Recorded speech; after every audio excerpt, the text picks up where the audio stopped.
Hello everybody, welcome to a spotlight on Card Hog.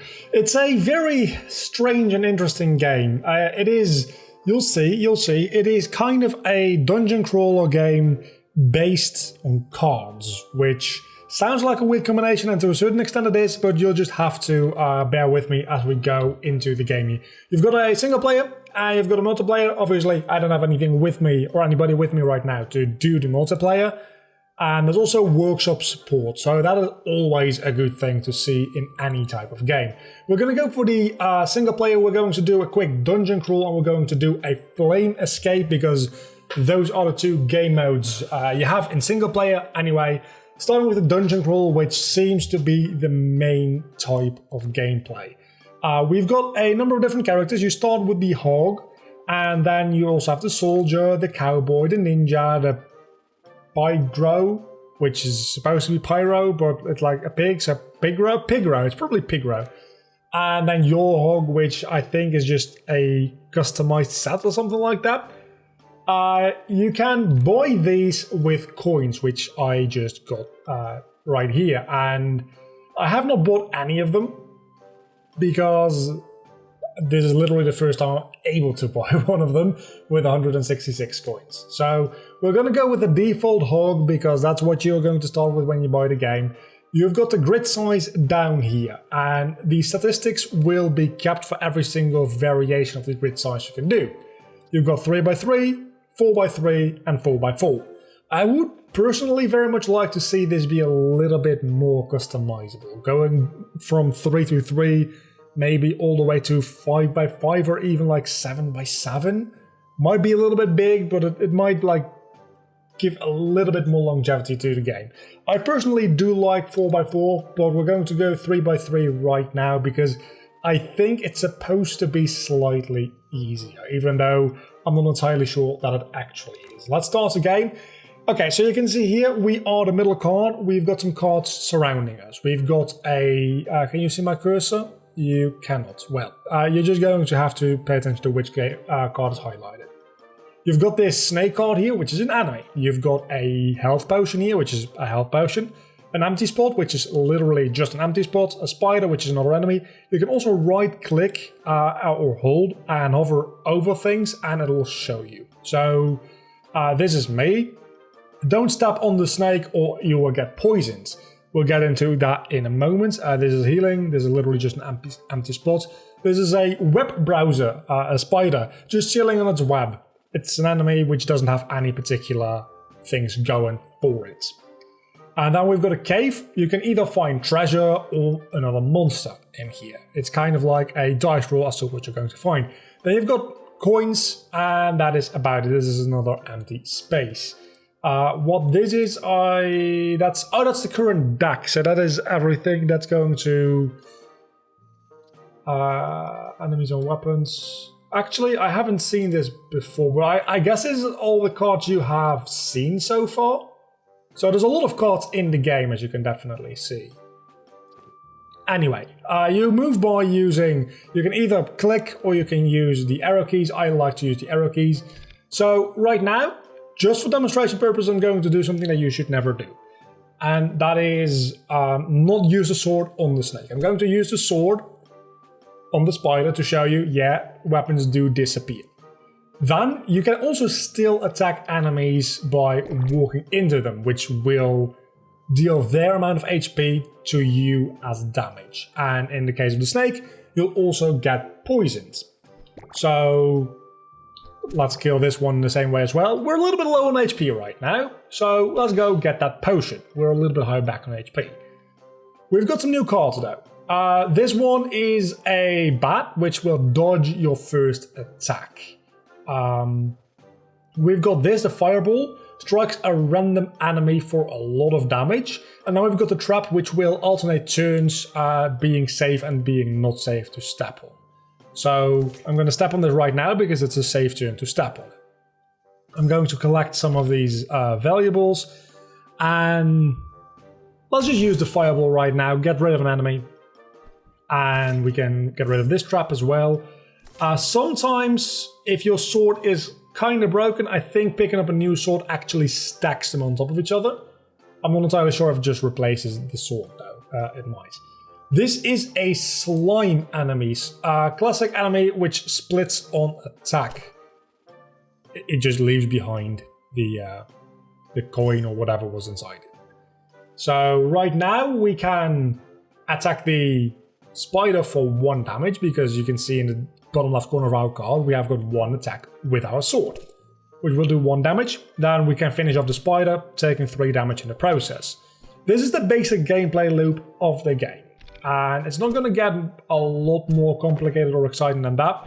Of course, that is a snake, and okay, so we're starting to run into some more difficult enemies. This is a knight which fights back. We'll get to that in a moment. But we also, I hadn't noticed, have an anvil and a hammer, which is a really good combination for me right now.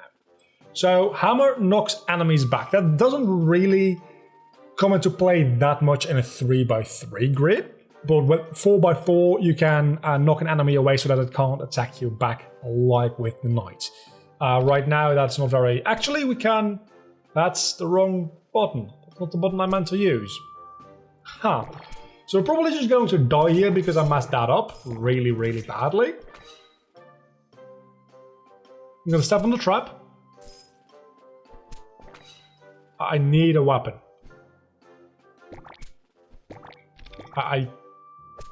Okay, so when you attack the knight, he will attack you back, but only after 1 turn. So I can move out of the way and actually have him attack one of the spiders. This is a mechanic that actually will come in very, very useful. That being said, I'm gonna die now. So we'll also do a 4x4 real quickly. I might not finish the 4x4 because I also want to do the flame. What is it called? Flame Escape, because it's a fun little game mode. But do a 4x4 because it shows that the mechanics are a little bit better, in my opinion. And you know what? Might as well. Let's. Can we not unlock you? We might just not be able to unlock you yet. I don't know why you want. You say 150 total kills. I also need 500 kills to buy this one. This one only costs 100 coins. This is 100 coins as well. Let's go with the ninja. Ninja seems fine. This is my first game with the ninja, so it might be a short one as a result of that. It seems like the ninja uses different weapons because these are sticks.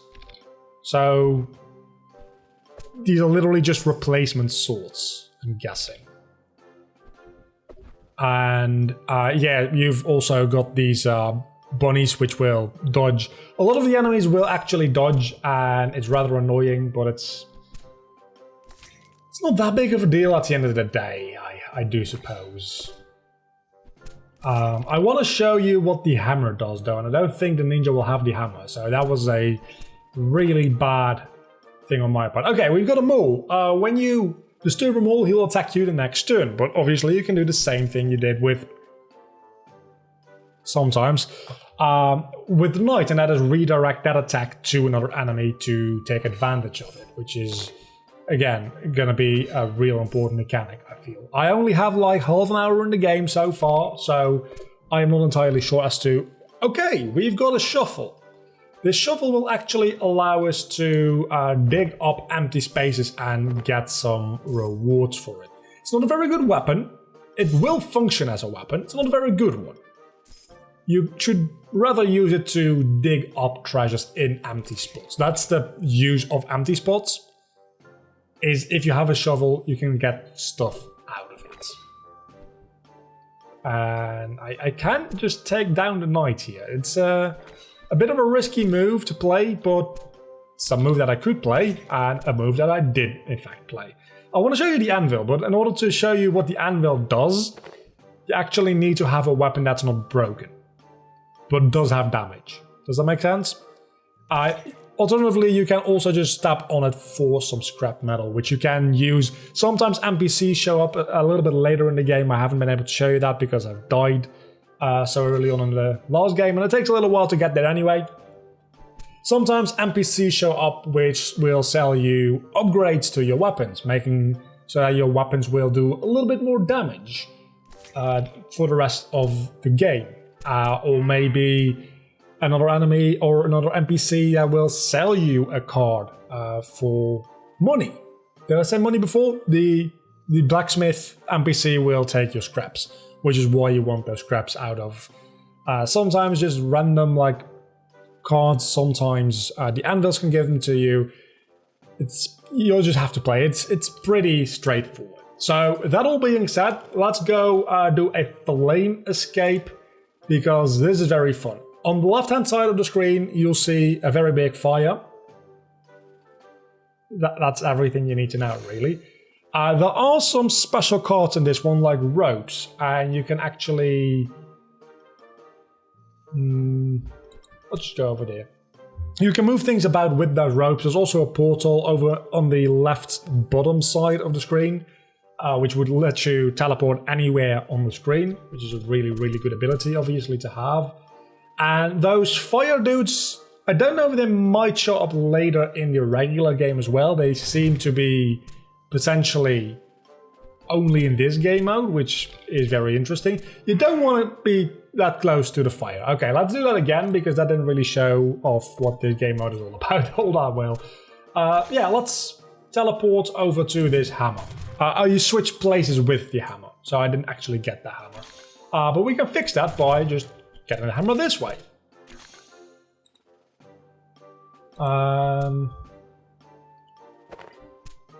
Let me think for a moment here. Oh, I can show you what the hammer does. So this is actually a very good situation for me for the hammer, because the maul might not be very annoying to deal with in general terms, but it's a very good situation for me to just show what it does. So if I use the hammer against the maul will be put one space to the left, which will put it closer to the fire. Also kill it. But if it didn't die there, it would have been closer to the fire, which can't really do anything clever there. And sometimes it's also useful because it switches the two cards around, obviously. So sometimes it's also useful to get to a different card you might want to have. It's a game that you can definitely keep playing for a very long period of time, and it has that roguelike kind of thing, right? Which that's kind of what dungeon crawlers are. It's not quite a roguelike, this game, that is. I thought I was going to... Oh, that was a rope, not a teleporter. Those things are confusing in my mind, but that's just because I'm stupid. That's not necessarily the game's fault. I'm moving through things a lot quicker. Obviously, this is a turn-based system, so you don't actually need to move through things this quickly. I got a gun now. That can only be good. Let's move over here. I don't know what happens to your weapons if you pick up another weapon. Does it actually convert into scrap? That's very good.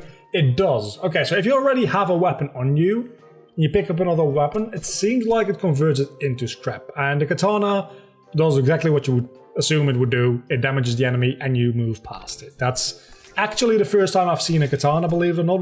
And that is a...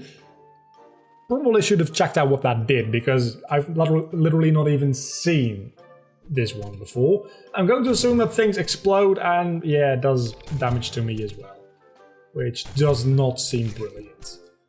I don't know what this over here is. Is that the amount of turns I've survived? Yes, it is. Okay, so we're 30 turns in, which is actually not that bad, I would say. That being said, I am starting to feel the heat a little bit, literally. As you can see, it's fairly easy to get back on track but it's also fairly easy to get absolutely wrecked within a very short period of time if you aren't paying attention. So, just like that, going through things a little bit quicker. Oh, we've got a bomb. You can see he's got 2 clocks over here. The moment he doesn't have any clocks left, he's going to go boom boom, and I think he's going to destroy all the cards, or at least damage all the cards in a plus formation around him. So Also, when you kill him, he also does it. I didn't think he would. Clearly he does. I might just die right about here, and that wouldn't be that big of a deal. I'm going to try to make it to at least 60 turns because it's a nice round number. And let's... Should have looked at the field a little bit better. Anyway, that is a Card Hog. It's a very fun little game. It is an early access, but it does seem to be shaping up to be something, I don't want to say spectacular, but something fun. It's on Steam for about €3.50 or whatever your original equivalent is. So it's not that expensive and it is a good bit of fun. So I would definitely recommend checking it out. Until next time, I've been Vlogger, you've been awesome, this has been Card Hog. I'll see you all back next time. Bye.